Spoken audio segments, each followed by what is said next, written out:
dire, il y a eu deux sujets là cette semaine qui ont fait vraiment polémique. On commence par quoi du coup?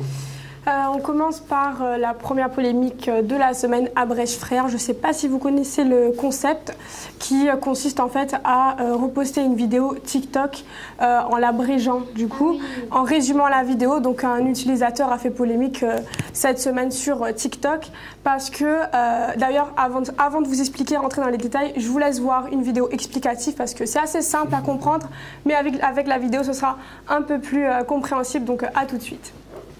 Aujourd'hui, je vais rencontrer Timothée Chalamet et Zendaya. Elle s'est préparée pour rencontrer Timothée Chalamet et Zendaya, et elle les a rencontrés. Ouais, effectivement, donc en gros, il reprend les vidéos d'autres TikTokers ou TikTokeuses et il les abrège en 10 secondes, il te fait le résumé et puis voilà. En l'occurrence, cet utilisateur, mais le concept existait déjà avant. Et le souci est que sur ce compte TikTok, d'ailleurs qui a percé en 10 jours, il a fait 1 million, c'est énorme. Sur ce compte, le problème c'est qu'il y a une tendance féminine, c'est-à-dire que cet utilisateur utilise davantage des vidéos de femmes pour utiliser son concept. Et ça a créé en commentaire une sorte de vague de misogyne et beaucoup de violence, c'est-à-dire des violences, des attaques, des hommes qui disaient oui, il faudrait mieux que les femmes se taisent, tu n'es qu'une...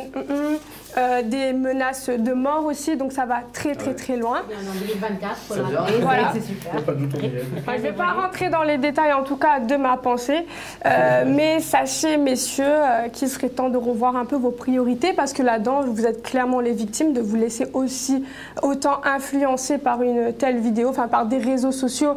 Bah, c'est juste, il faudrait consulter quoi. Il y a vraiment un souci et en même temps revoir aussi la définition de respect.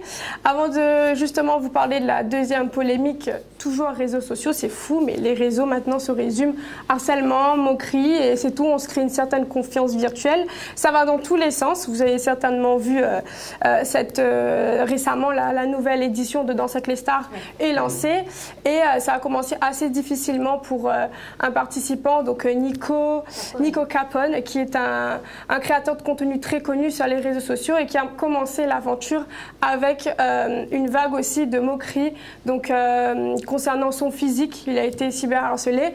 Sa réaction est plutôt rassurante, le message est très beau parce que il répond avec maturité, avec beaucoup de diplomatie et il fait comprendre que c'est clairement pas son physique qui va l'empêcher d'entreprendre ses rêves. Et en l'occurrence d'ailleurs, j'ai trouvé cette information assez croustillante. Sachez en tout cas qu'avec sa participation, il touche 60 000 € à Danse avec les stars, donc je pense que nous derrière nos écrans à critiquer, on est très loin de la somme. Voilà.